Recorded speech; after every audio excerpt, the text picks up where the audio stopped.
Ladies and gentlemen, what is going on? It is your boy El Parcero Philly. Listen, tonight is a really special night. If you are a fan of Union Podcasts, tonight is a night where you do not want to miss it. Tonight we have I'm pretty sure this is the first ever Union Cypher. We have 6 different podcasts all here tonight talking all the hottest topics here with the Philadelphia Union after another great season, and we're heading into the playoffs.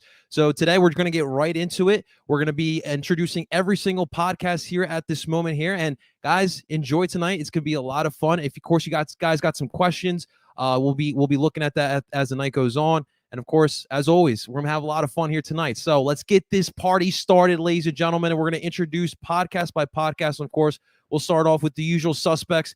For the people who do listen to Duke by the River, let's start off with our host tonight. And we got the full squad here tonight. And let's start off with my man, Mr. Justin, #1 bald Union podcaster, Friedberg. Justin, what's going on, baby? You ready for this one? It's gonna be wild, man. Oh yeah, I'm ready for this to go completely off the rails. It's the Union crossover that nobody wanted, but we're getting it down anyway. I wonder how many guys got beers tonight or some sort of drink tonight. So we'll see how this goes. All right, ladies and gentlemen, let's also welcome on in Zach Lobasso, of course, our realist, as we like to say. Zach, what's going on, my man? What's up? Nothing much. Just hanging out. Nice weather today. You know, it's been a good day. It's been a good day.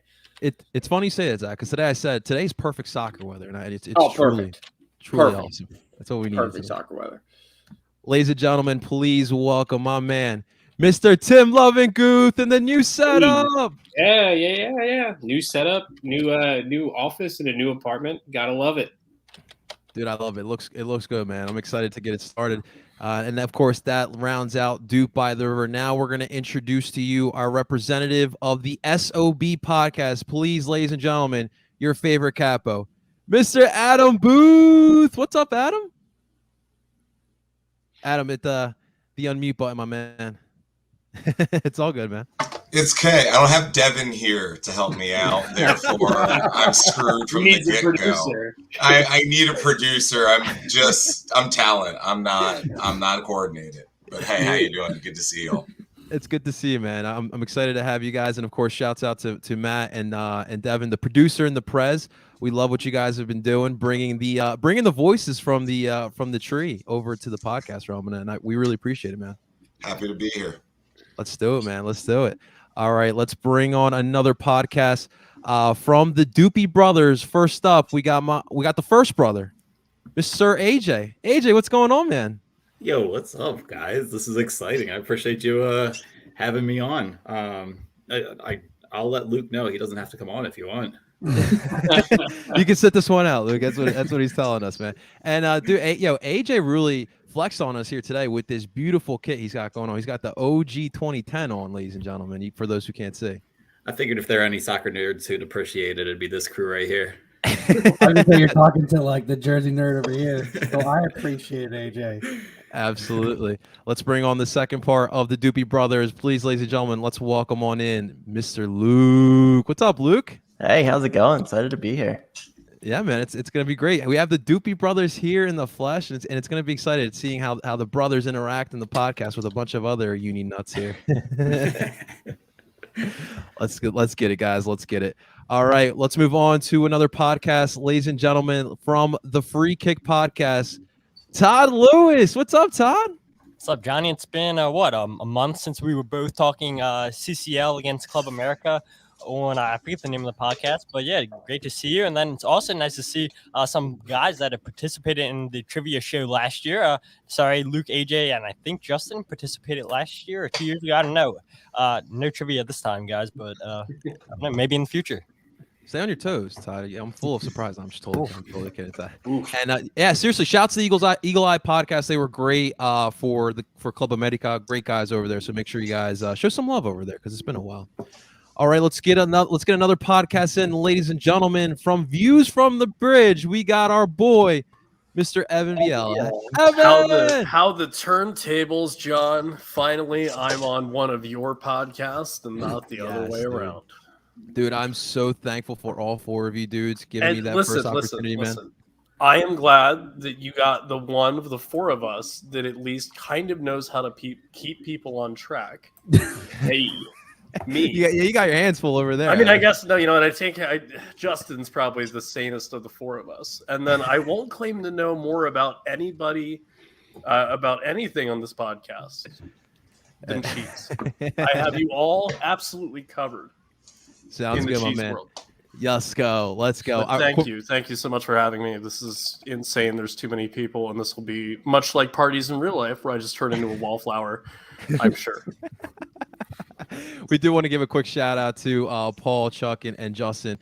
Great co-host with Evan, and we love them. We just want to give our love to all three of those as well. Love you too, brother. Let's go. Let's go.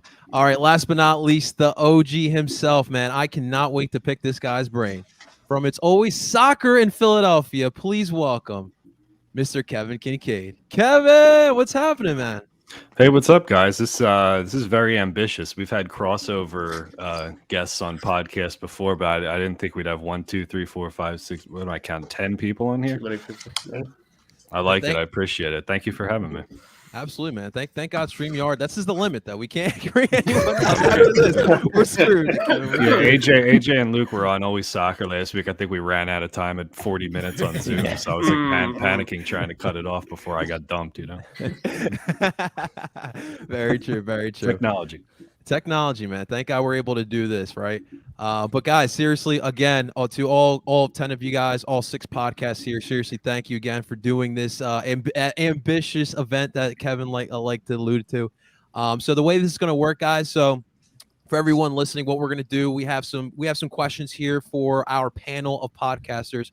So what's going to happen is for each question, one representative for the podcast will take the question and give the thoughts, and we'll go on as like that. Again, guys, you got some comments and questions, concerns, you can leave in the comments. We'll try to get to those at the end there. But I'm sure we have the best soccer minds in Philadelphia. So let's put it that way. We got the best soccer minds here in Philadelphia, and we're gonna get to some good opinions here. So let's get started, gentlemen, shall we? Let's get lines to the audience to start. Okay. I was gonna say, where's the best? Bring them out. Yeah. We're the ones that were available. Yeah. Come on, I'm like Nick Sirianni, guys. I'm trying to. Oh my God! Please don't. We're all a bunch of plants here. No, I'm just kidding. All right. So the first question here. So look, guys. Obviously, looking at this team going into the playoffs, they had another successful year in the Jim Curtin era, as I like to say. The way this team has kind of been built, it's kind of it's evident. This is a strong defensive team. When you look at the stats and the rankings and amongst the league, they're in the top 10, 5 in a lot of these categories. It's pretty darn good. The one criticism, and I'm sure all of us have heard from the listeners of our different podcasts, has been the attack. You look at some of these stats, a lot of middle of the table type of stacks when it comes to the attack. We hear, of course, our own Zach likes to mention Kasper Shabilko a lot here as well. So the first question, as I really want to get your guys' thoughts on the attack and how confident you're feeling heading into the playoffs. So we'll start with Duke by the River. Of course, Justin, Zach, or Tim, whoever. We'll start with Justin. We'll go in order here. So Justin, if you want to take this first question, your thoughts on the attack so far in the 2021 MLS season. I don't know if I have enough alcohol in my apartment to go through that. But I'll honestly say it does concern me. I mean, I think we can all agree that it's shown flashes, and that's clear. What is also clear is that there's not much consistency behind Kasper, as inconsistent as he can be.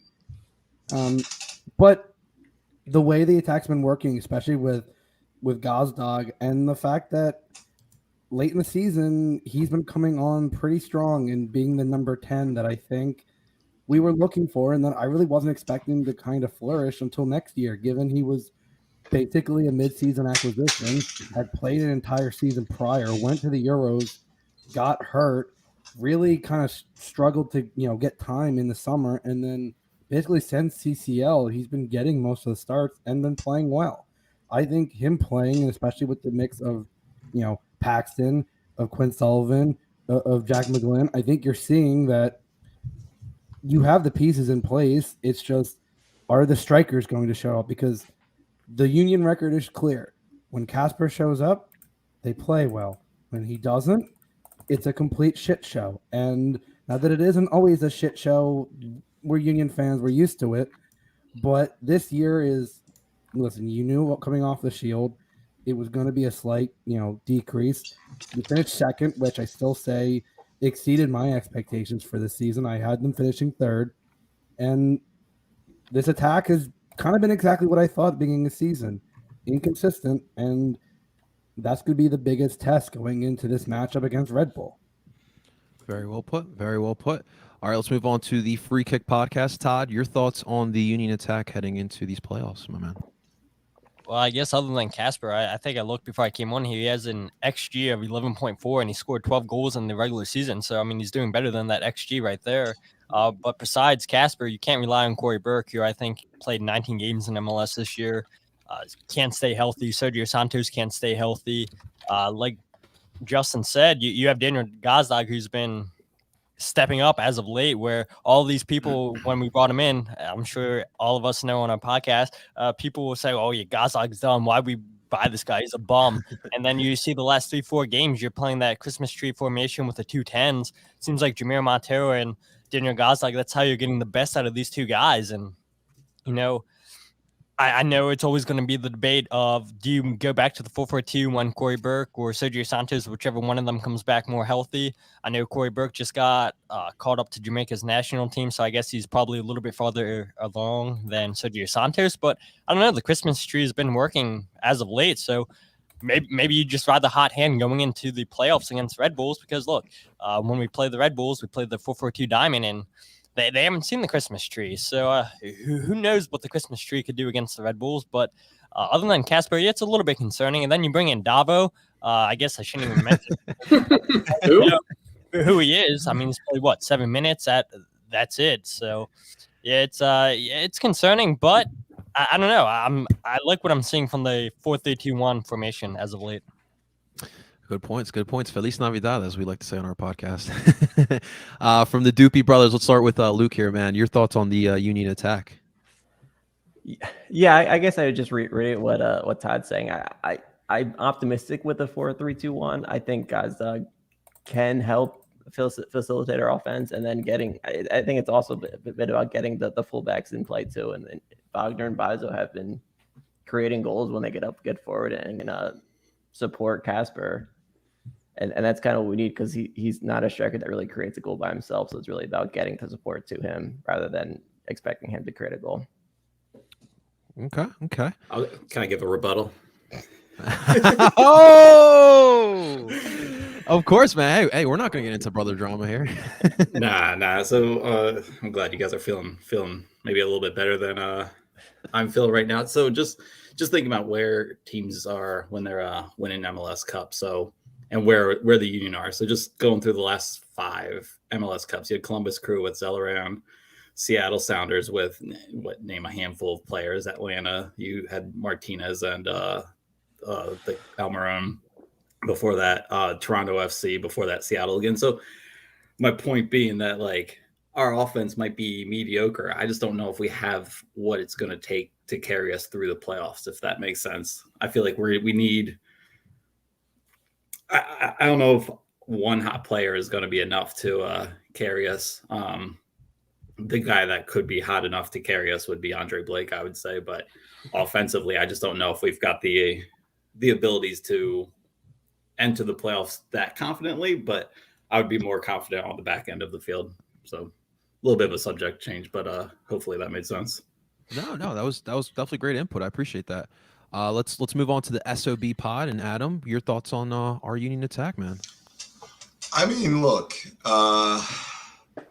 yeah, I don't feel great about it, to be honest with you. I think the last couple of games have been moments where especially if you look at the New York game, I think any form of speed at all would have broke down NYCFC, but because of, we have one of the Weeping Angels playing number 9 for us, you don't necessarily have what it takes to necessarily compete there.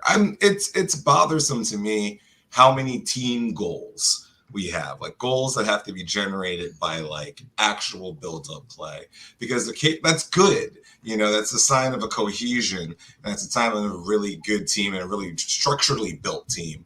But at the same time, you need someone who can just say, I'm going to take 3 people on and try to score this goal and actually score the goal. And we don't have that right now. And if it's Sergio when he's like healthy of some sort, great. If Davo is a project, which I believe that's what this all is, that's great. But like in this moment right now, like I still think they can win. But if you're just saying, how do you feel about Kasper Shabilko just being your lone striker going into the playoffs? Like that doesn't feel great to me. You know, I need a little bit of backup, just like a smidge. It's a lot of the same feelings here. Okay.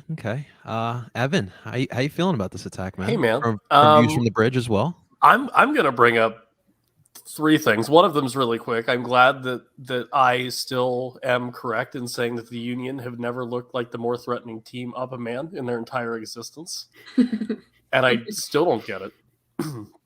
2, I think especially Tim and Kevin and some of the ex-Steel folks or people that paid attention would really like to see Corey Burke and Sergio Santos play next to each other because they're made for that. But whenever that happens, it never works because neither of them can score, and Sergio doesn't quite seem to make runs that he needs to underneath for Santos. So instead of like maybe sweeping changes in your attack every other game or so, we're stuck with Kasper Shabilko, which is fine when he's super hot in the Champions League, but not fine when he's not super hot in MLS play. And then I don't think it's necessarily a bad thing, but there's been this kind of pivot in the last 2 months when Gazdag's gotten a little bit more acclimated. And him and Montero seem to have a better like understanding of each other and how they play. And that's where the goals seem to be coming from. And like, that's fine.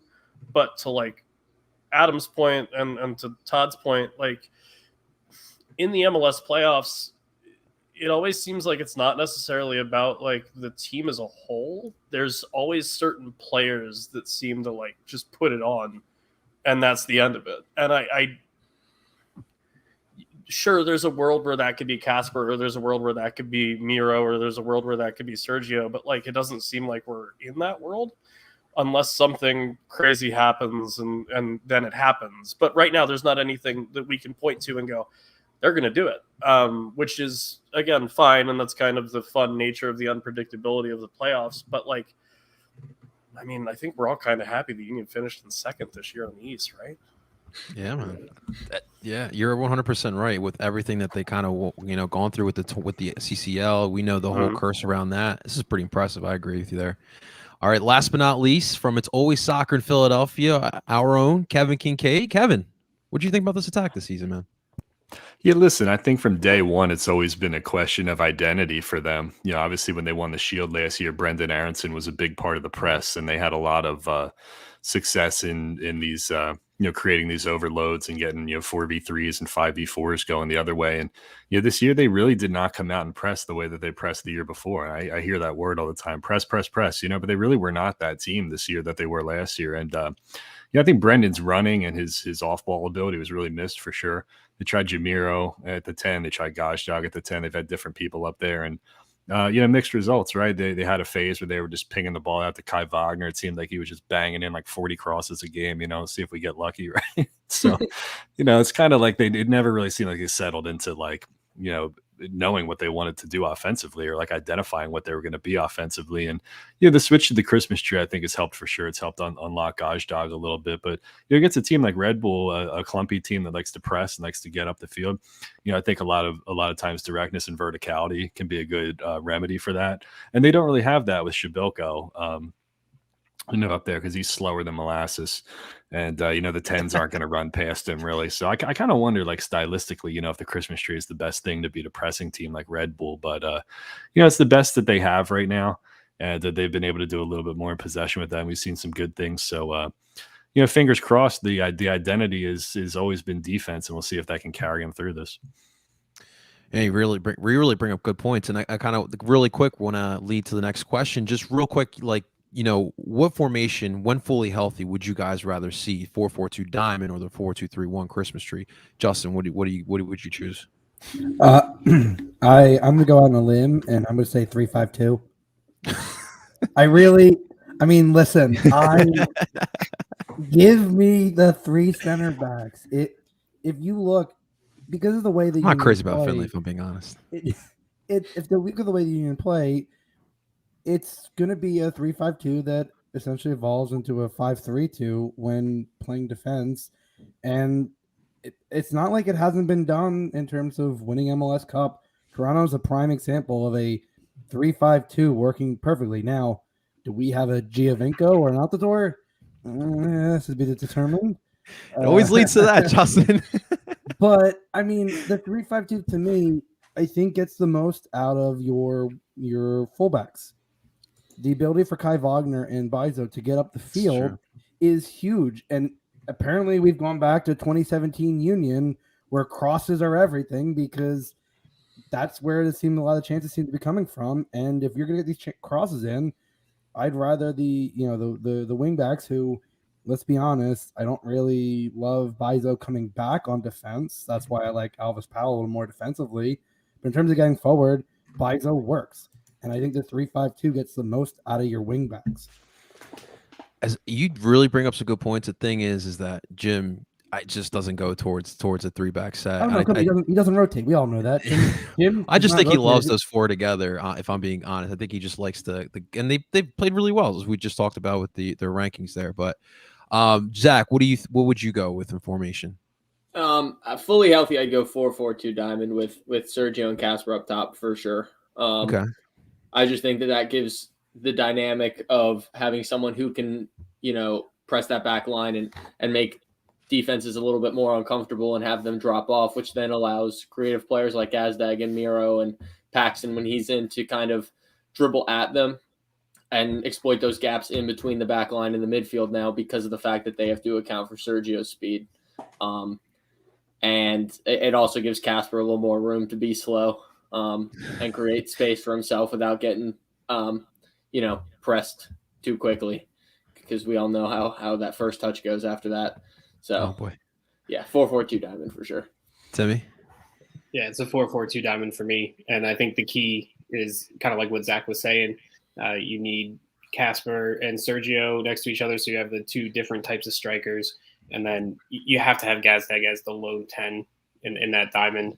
I was talking about that, I think, back in August and September, when those three were healthier, right before Sergio got hurt again.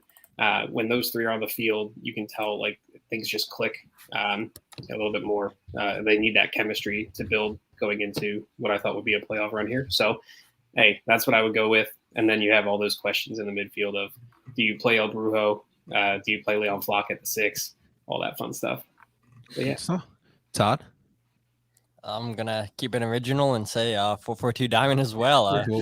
Everybody's making the same points. And to Kevin's point, it's like, you're playing a team like the Red Bulls who love to press. And I think they led MLS in successful pressures this year. So you put Casper up there in the Christmas tree formation. It's like you're playing with 10 men, because they're just going to press the crap out of him. And he's not going to be fast or anything. So you're already down 10 men with Casper going against him. So yeah, if Sergio's healthy, I go with a 4-4-2 diamond. But if you have to go with Corey Birkin, Casper Shabelko, and a 4-4-2 diamond, I'd rather do the Christmas tree, because I think Casper and Corey Burke are a lot of similarities between these two guys. Even though Corey Burke's a little bit faster, I think that they're just two typical strikers, those two guys. Okay, Luke? All right, I'll be a little contrarian, and I'll say I'd rather see us start with the 4-3-2-1. And because I like the idea of Santos off the bench and being a little bit of a difference maker, and maybe switch to a 4-4-2 later in the game. But I think I agree with what you guys are saying, but I think having like a kind of a playmaker off the bench is a little more effective. And Santos is only really effective 30-40 minutes a game, even when he starts. So I think reserving him and making him the difference maker off the bench might be an interesting way to go. I like it. What about you, AJ? I can't even with Luke anymore. Guy didn't even capitalize the second C in our last name. Anyway. All right. I would go 4-4-2 diamond. My thought process behind it is problem solving with our substitutions. I feel like with what we have on the bench, you have more flexibility with bringing in different guys, whether it's Martinez losing his head, so you bring in Flock there, or Flock needing to be higher up the field to put some pressure on. And then as far as having two strikers, so whichever of the two are colder, then I don't know, you can make adjustments there. I think you have more ability to problem solve with the 4-4-2. Okay. What about you, Adam? I'd make sure it was off of mute first. Got to double check here for production value. You texted Devin real quick. Yeah, I was just like, how does mute work again? No, look, I'm stay the course. I don't know. I guess at this point, because I think everything for me depends on health. Like how healthy is Corey really? Because him playing for Jamaica doesn't mean that much for me, because Jamaica's offensive options are very limited to begin with. So having the corpse of Corey Burke is probably helping them than not. So, for me, I'm saying stay the course only because that's the most amount of talent you have right now on the field at one given time. But I need to see the youth interjected at maybe earlier intervals in this game, because I do believe that Paxton and Jack can make differences in these games, and Quinn, only because fresh legs means a lot, and those are the freshest we got, and it just, that to me, they've already proven when they get time in the game that they can make differences. So that's really the only biggest thing for me is but for me, as I agree with pretty much several people here, if you have Sergio coming off the bench and being a difference maker, if you remember, I always remember the US Open Cup final against Seattle, and the difference between the two teams really wasn't the starting 11. It was the bench. They were bringing on Mantis while we were bringing on Pedro Ribeiro. And that was the difference maker in the cup final. If you have an ability to bring someone off of fresh legs at the 69th, that's what Ilsinho was. Ilsinho made his entire career off of being, I'll give you 20 minutes. And it'll be the best 20 minutes you've ever seen. I'll give you 20 minutes. If you can get that kind of a caliber guy off the bench here, you can live with the Christmas tree in the long term. He was your closer, man. He was your closer for sure. Brad Lidge life. I was waiting for it. All right, Evan, what do you think, man?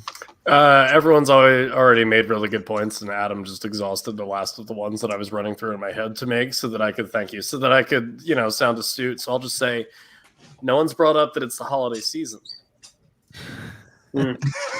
Christmas trees. That's all I'm saying. Christmas trees. All right. Hey, I'm not mad at it. Not mad at it. What about you, Kevin? Yeah, listen, the formation that I wanted to work, the configuration that I wanted to work early in the year was Sergio up top with Casper or Corey, kind of to complement each other. One guy who can run, one guy who's bigger. Gazdag at the 10. I wanted Jameer to go back to the 8, and have Bedoya on the other side, and then Brujo behind him, because I think one of the problems that they were having in the diamond this year is that Ali's aging. He's getting a little bit older. He's not giving you as much going forward. You have Leon Flock on the other side. His offensive game is very raw too. So I mean, when you're going to play that, you need at least something offensively from one of those 8s, from one of those shutters. And they really weren't getting it, which is why it was nice to see Jack McGlynn, to Adam's point, Jack and Paxton and those younger guys in there to kind of give them some fresh legs and some ideas going forward, because it got a little stale. I think stylistically against Red Bull, like I was saying earlier, I think when you're playing a team that wants to press you and you're able to kind of go over the top or, kind of hit that blind switch and move that pressing clump side to side, to be able to have a guy like Sergio to stretch the field, lengthen things out for you and make them run, it makes it a lot easier. When you're pressing and when you're defending, the one thing you don't want to do is see the ball go over your head. And then you're like, oh, crap, right now I got to turn around 40 yards this way. I just ran my butt off, trying to trap this guy. So that would be preferential to me, as long as they had somebody at that other number 8 spot who's able to give them a little bit of something going forward too. These are all really good points, guys. And that's, what? Jim's got the tough challenge there to figure out what these formations are going to be in these playoff games. But we'll move on to the next question. We'll get back to get back to the podcast, getting individual answers here. But what I wanted to ask you guys, look, when you are a contender, and I think that we can all agree that the Philadelphia Union are a contender for this MLS Cup here, you have those optimistic feelings. You want to know, is this the year? Can they get it done? Obviously, last year they won the Supporter Shield. This year we saw them make it all the way to the CCL semifinals. These are big accomplishments. 3 years ago, we won our first playoff game. So a lot of accomplishments. So for what I want to ask you guys, from last year's Supporter Shield winner that lost in the first round to now, what do you think is the difference? Why you think the Union could possibly make a run? And then we'll go the other way here. We'll start with it's always soccer in Philadelphia. Kevin, what do you think is the difference maker from last year's team to this year's team? The difference, I think is that they have the weight of the Champions League off their shoulders, and I think there's a singular focus here for sure. They're coming off winning the Supporter Shield, maybe have an emotional high from that, and then it's like you got to come back down. It's like, oh, we got a playoff game to play here, against the team that we played 40 times in the regular season to get the Shield. And it's such like funky circumstances to kind of get yourself to kind of come down off that high and like reset and then kind of build yourself back up for a playoff game like that. But I think they got guys, this year who have like a ton of experience, who have been through 4 rounds of playoffs now, Champions League run, U.S. Open Cup final in 2018. Like, these guys are battle tested, man. They've been through a lot of stuff, and they've seen these games, win or go home kind of games or whatever. And I think that it's like they're a team who they're going to have a home field advantage. They're the number 2 seed. They'll be able to show that they're better than the number 7 seed. The Red Bull team that they've played this year is not as good as Red Bull teams in the years past, and they didn't lose to them this year. So maybe I just jinxed it right there. We'll see. But I think Kevin. Clearly on paper, I think we know who's better. Absolutely. We'll move on to views from the bridge. Evan, what do you think is the difference from last year to this year? There's been, if we see them, there's been more homegrown players that have had impacts game to game as a whole. Like physically, there's more of them. Last year, it seemed like it was the Brendan Aronson, as it should have been, the Brendan Aronson show. And I think we're still feeling the effects of him leaving, because we've tried to figure out how to replicate his production through about 2 or 3 or 5 different people. But to what Adam said about 10 minutes ago, not even, Quinn Sullivan has been absolute dynamite whenever he's been called on. And he's only ever played like 15 minutes at a time, which is insane. Like, he's this year's Ilsinho, and he's not 34, which is massive for the club. So I think the fact that we can look at this game and, like, I would really love for once to just have like a comprehensive playoff victory, like a 2-0 win would just be wonderful. And then Adam would have a heart attack in the stands, maybe, for a bad reason, I guess. But it's nice that we're like set up for the future, because there's not an imminent club waiting to snap up Quinn Sullivan or Jack McLoone or the 800 other Jacks in the club. And so there's an expectation to do better in the playoffs this year, which is different, because I think the last couple of years it's just kind of sort of happy to be here. But now you see a team go to Estadio Azteca and not get absolutely outclassed. There's expectations to do better in the playoffs and be more assertive and kind of, stake your claim. But also, I don't think there's as much sort of uncertainty around the team and the guys on the team and where they're going to end up, 3 months from now, as there was last year when it was, Kai's gone and Casper might be leaving and Sergio might be leaving. There's a lot less of that happening at this point this year, at least I feel like, than there was at this point last year. And that's helpful too, because you don't have guys thinking about West Ham coming in for a transfer or anything like that. Good points. What about you, Adam? What do you think?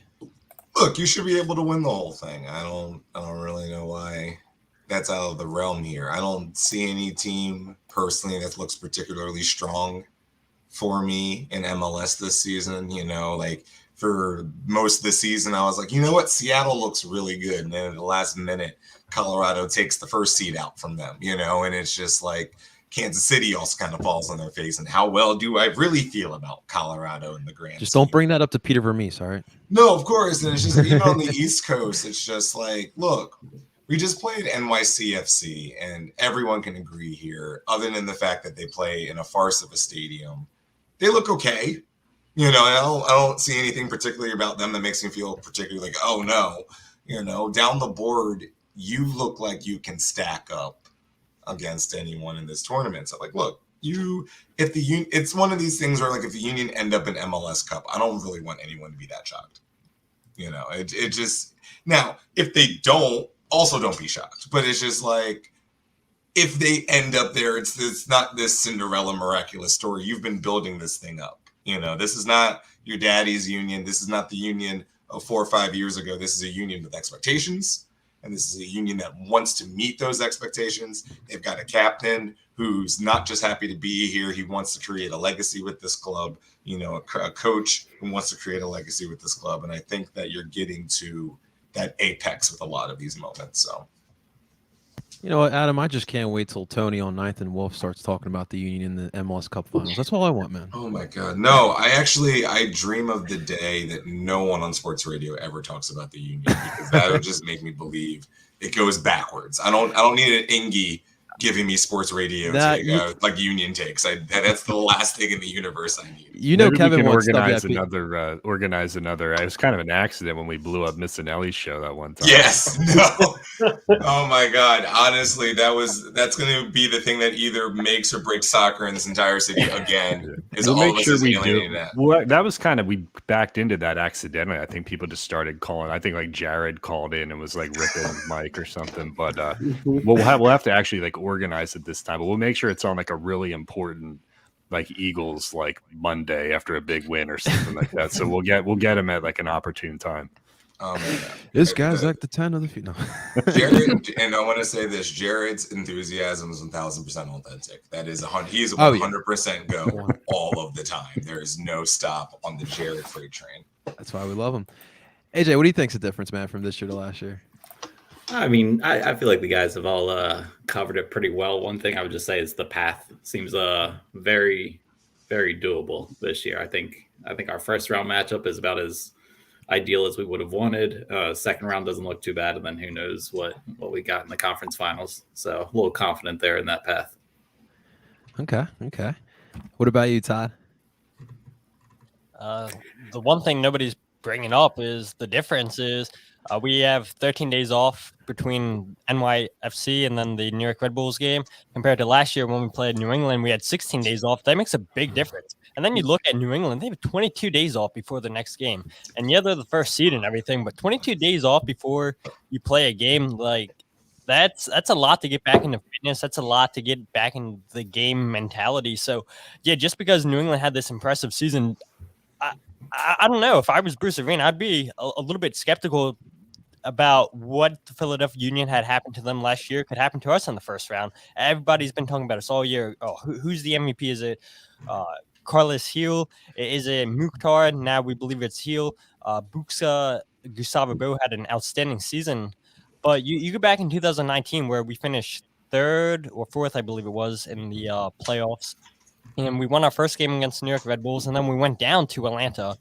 I do believe if we had that game in Subaru Park in 2019 against Atlanta, we probably would have been in the Eastern Conference Finals. But going down there to Mercedes-Benz, that's an intense atmosphere, and we had chances in that game. And just like I said, just having 16 days off last year against New England, playing them 1,000 times last year.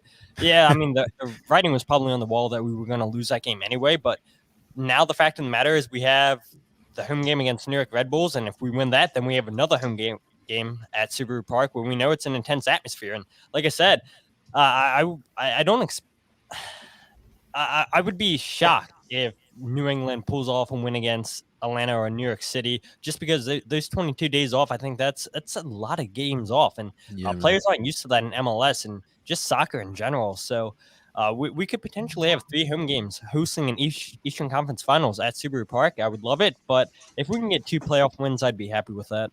Now Todd's jinxing us here. No, I'm just kidding. And we get a little shout out for Todd's quizzes here. Look at that. Lots of love from PJ. Show some love from PJ. All right, and then Zach from Duke by the River. Zach, what do you think is the difference from last year to this year? I think the bench this year is definitely better than the bench last year, just because of the fact that you have Paxton Quinn and Jack. And then if you do play the diamond, you probably have Leon. coming on as well.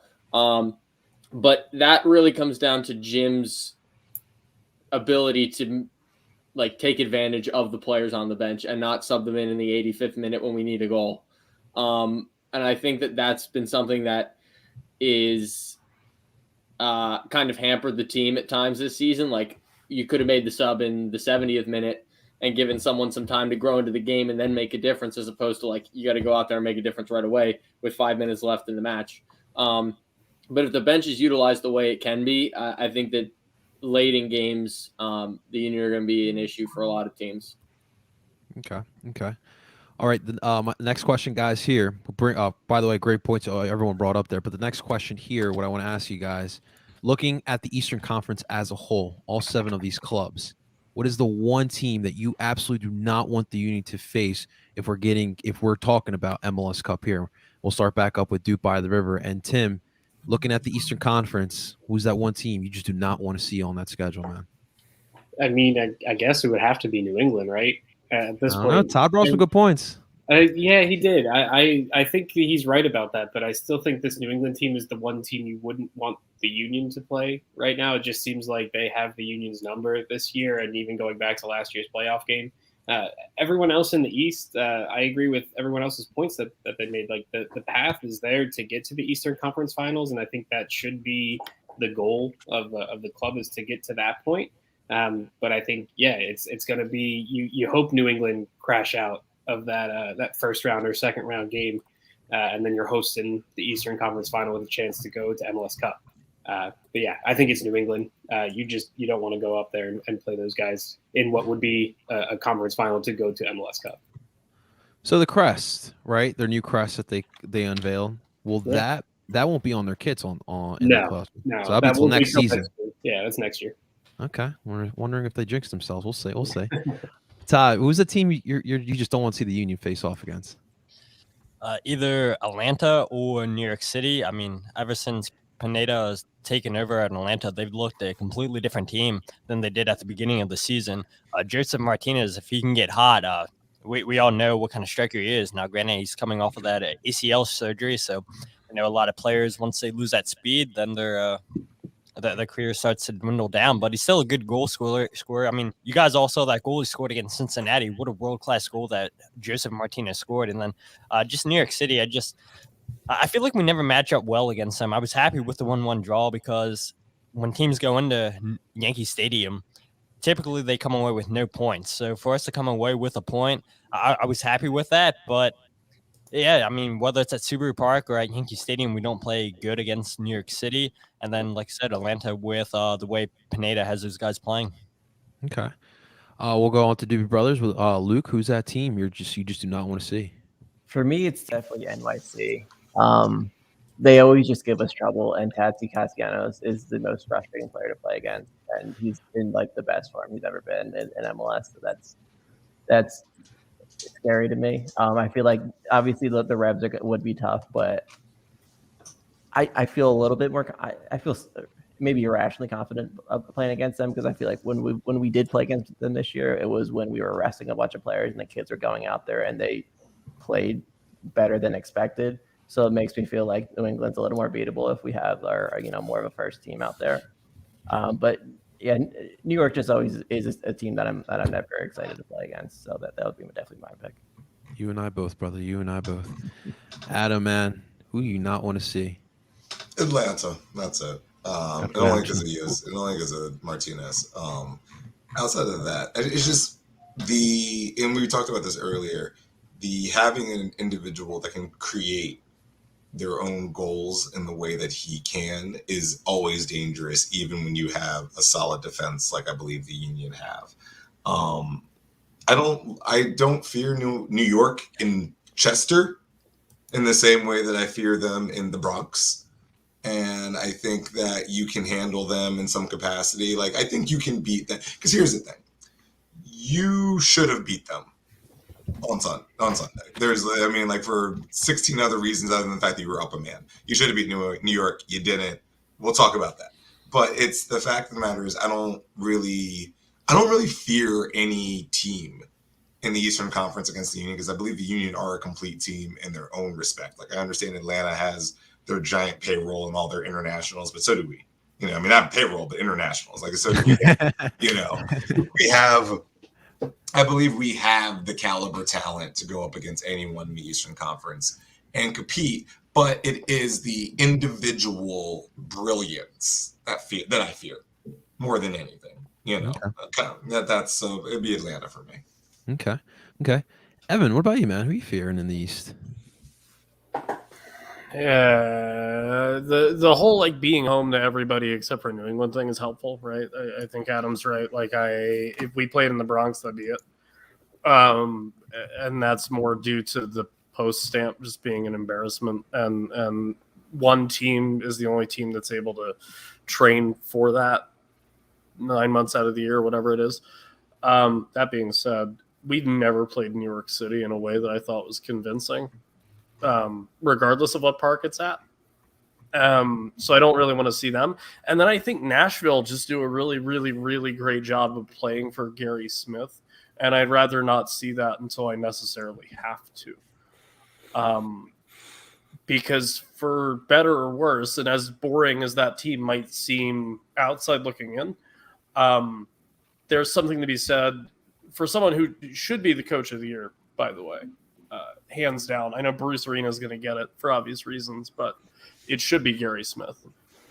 I've never seen a coach in MLS be able to get guys to buy into a system like that when the system's not just go out and play really pretty attacking football.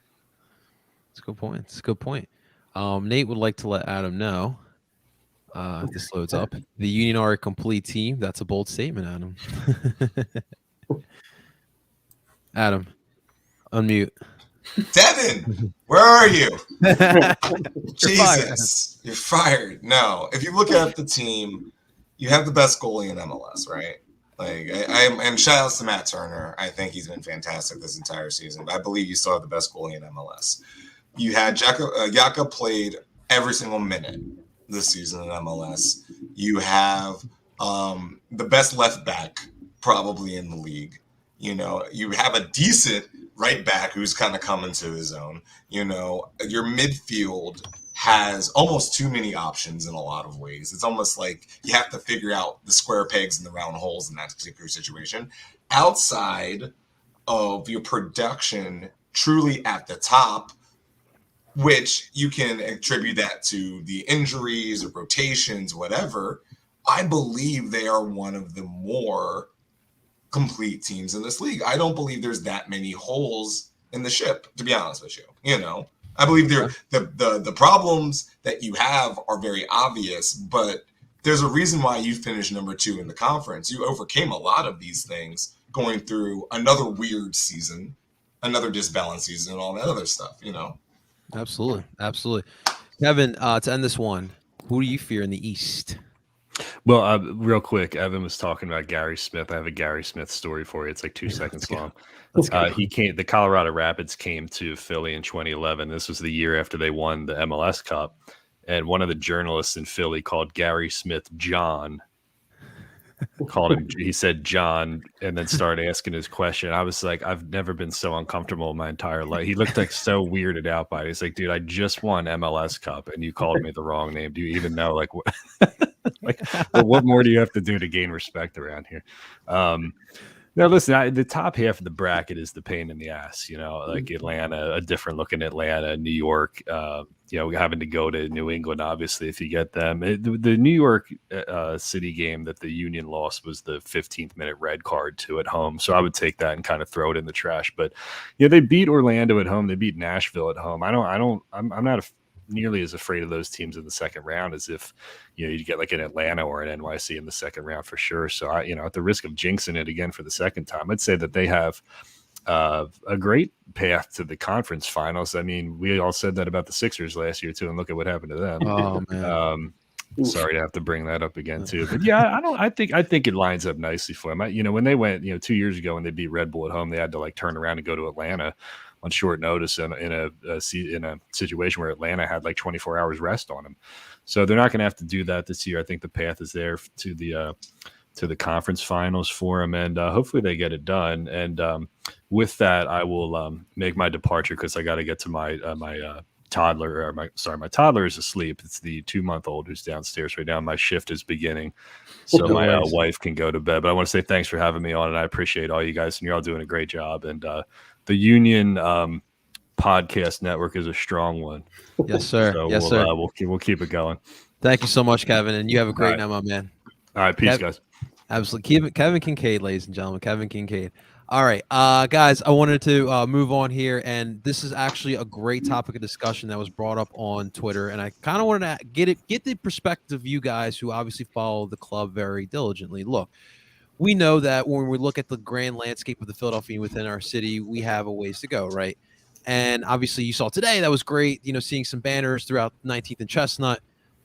So let's say in a hopefully hypothetical right now, Union make the MLS Cup final, right?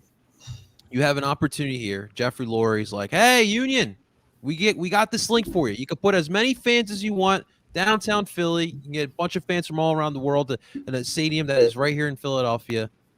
Or would you just say, hey, we fought hard almost 12 years here in this grounds, and this is our place. We're going to win the cup here. And we'll start here with views from the bridge. Evan, Sub, or the link? Well, I mean, it would. I was gonna really curse. It would mess up the title of my podcast, so I'll keep it at Subaru Park. But no, and I get it, and I get it, and I know that this is always going to be a debate where it's like, well, they don't actually play in Philly, and it could be a lot easier to get to the link, But like you can't, like, I don't know, air quotes, like, admit defeat, and I also don't think that would. Well, sorry, I don't want to play. I'm going to ruin your hypothetical.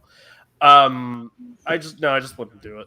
I think you've worked really hard to build what you have at Subaru Park, and that leaving that for a one-off game to potentially win a final in a stadium that's bigger than yours isn't worth it. And we've also seen what happens when this team makes finals anyway. So there's that. So no, I get it and I appreciate it, and it would be really neat to see that many Union fans or that many soccer fans in general just converge on the link. But that's why you have a potential World Cup match and all that fun stuff, all those World Cup games and this, that, and the third. So that's a thank you, but no thank you from me. Okay.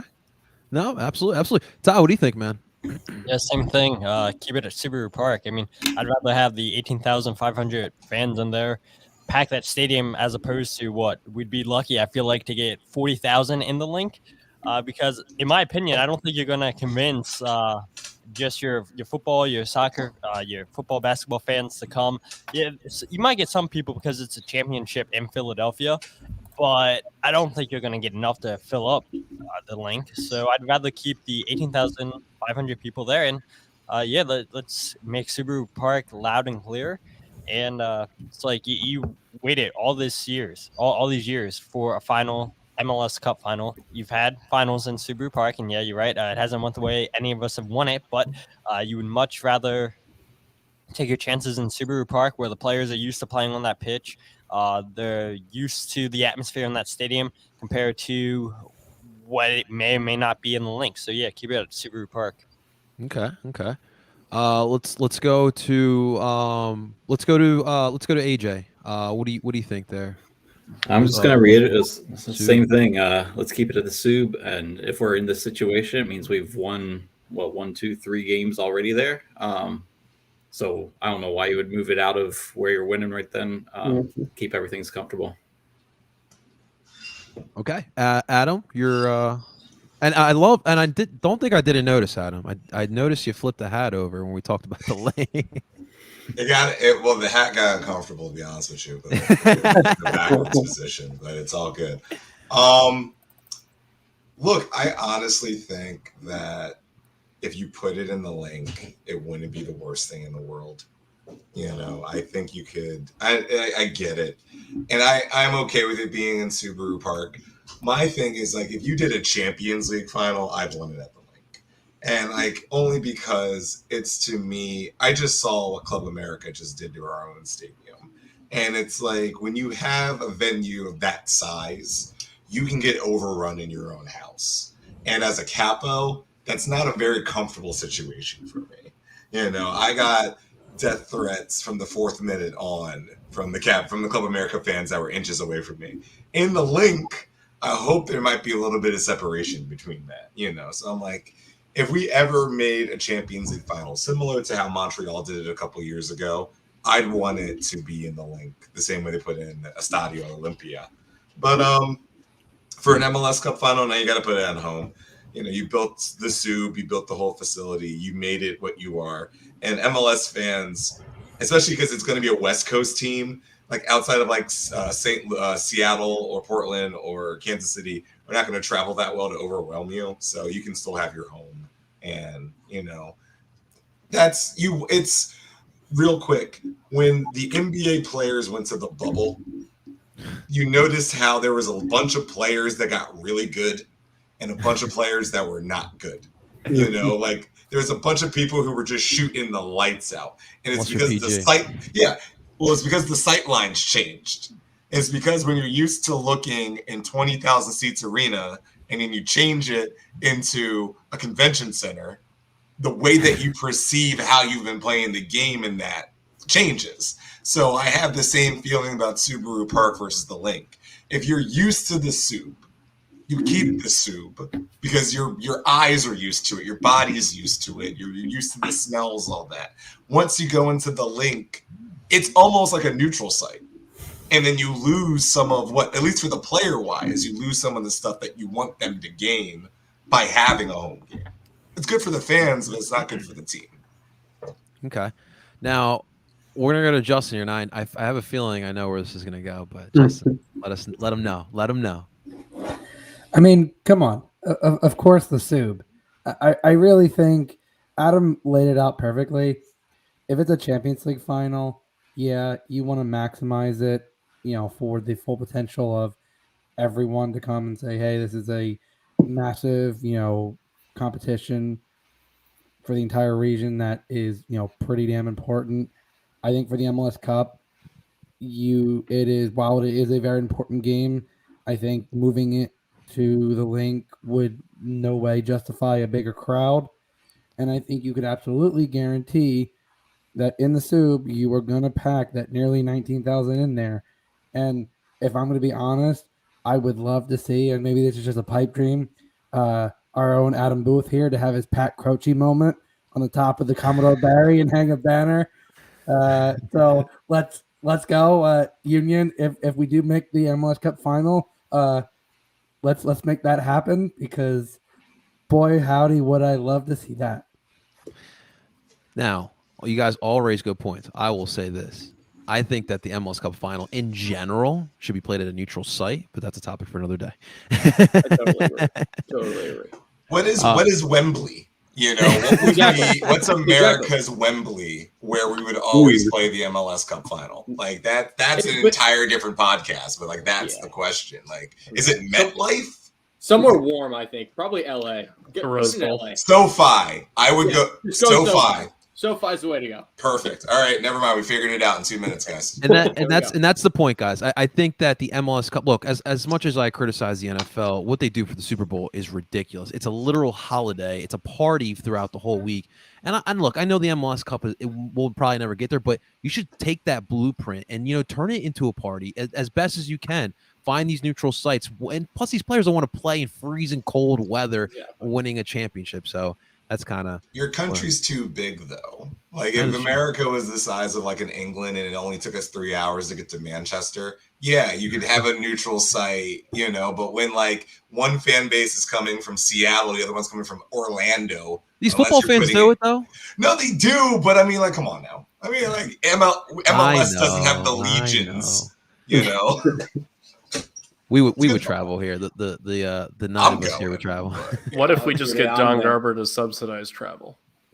Yeah. What kind of allocation money is that? Is that TAM? It's TAM, but it's travel allocation money. It's travel. Yeah. No, just tell him we'll give away all our draft picks from now until the end of time, and then he'll just like let us travel for free. Yeah, how long until that doesn't work anymore? Is that a question, John? Did you have that question? How long can the Union keep giving their draft picks away until people just say no, thank you, and then we keep going? I feel like the MLS is going to pull an NBA and just step in. Like, listen, Ernst, you're making us look have bad. to use at least one a year. God damn it. I mean, we have changed the structure of the draft literally thanks to us. Yeah, I mean, And Cincinnati, because Cincinnati pays too much Buy money some- for draft picks. yeah, I mean, dude, playing college soccer, you realize that it is not a breeding ground for very good professional players 95% of the time. It is not the nice. It's like high school soccer, just a little bit better. Like that's basically how it is. So I wouldn't say that the Union are doing a bad thing by getting rid of their draft picks. You shut your mouth about Fabian Herbers right now. But you got, what was it? Elliott was like the last great Union draft pick, I think we'll say. Yeah. You know, after that. Yeah. And he was a fourth rounder. But Gem. the draft, look, American soccer needs less America. And one of the things that's very America about it is the draft. Yeah. Because like in the Union did it the correct way, where you need an academy, you need to grow this because the athletic talent in this country is through the roof. So there's no point of just being like, let me wait until you're 20. No, let me grow these and cultivate these 7, 8, 9, 10-year-olds in the backyards of San Jose and make them into the products we need, you know, in the future teams. Like the draft makes no sense when an academy structure exists, you know. This is very true. These are all very good points. Very good points. All right, guys, that's the hour mark there. So that's going to do it for I guess we're going to call it the first ever Union Cypher. This is definitely the first Cypher. And I know, Raphael, there was no battle rap in all, although I would like to see you guys spit some rhymes here. No, you would not. You really wouldn't. No. I promise. I come from Wayne and I'm insane in the brain. And Okay. Okay. And that's already There it better is, than there it any is. of the other people on this podcast. would be. Winner. I don't know. Yeah. A winner is you, Adam Booth. You get the belt. Yeah, there's a reason why Modest Yahoo is the only Jewish rapper around. We don't need more of that. What is Little Dicky now? Yeah, Jewish? Little Dicky's Jewish. Little Dicky's Also, Jewish. Asher Roth, I'm pretty sure, is also And Jewish. All right, Drake. fine, three. Adam. And Drake is Jewish. Fun fact Wow. about Asher Roth. Asher Roth went to the same high school I went to, so that's There pretty you go. We don't need more. I don't need to be added to the list here. Oh, look, blah blah blah. Lenny Kravitz. Okay. There you go. There it is. There you go. Real quick, I just wanted to thank all you guys, including Kevin Kincaid as well, for hopping on and taking the time tonight to do this episode. It was a lot of fun. Obviously, we're all excited, ready for the playoffs, and I hope that for the people that were listening, we were able to give you guys enough insight of our opinions of as far as going into the playoffs. So I want to give a quick thanks to everyone. I will put all the podcast links in all the descriptions. It'll be on YouTube. It'll also be on where we stream the podcast, Apple, Google, and Spotify as well. So you guys can go ahead and subscribe and check out their podcast. They all bring something different to the table. And at the end of the day, it's all Union, and they do a fantastic job as well. So again, guys, seriously, thank you. Seriously. All right, guys. Yeah, thank you, John. Thanks, Absolutely. John. See everybody. Absolutely. Ladies and gentlemen, that was the Union Cypher.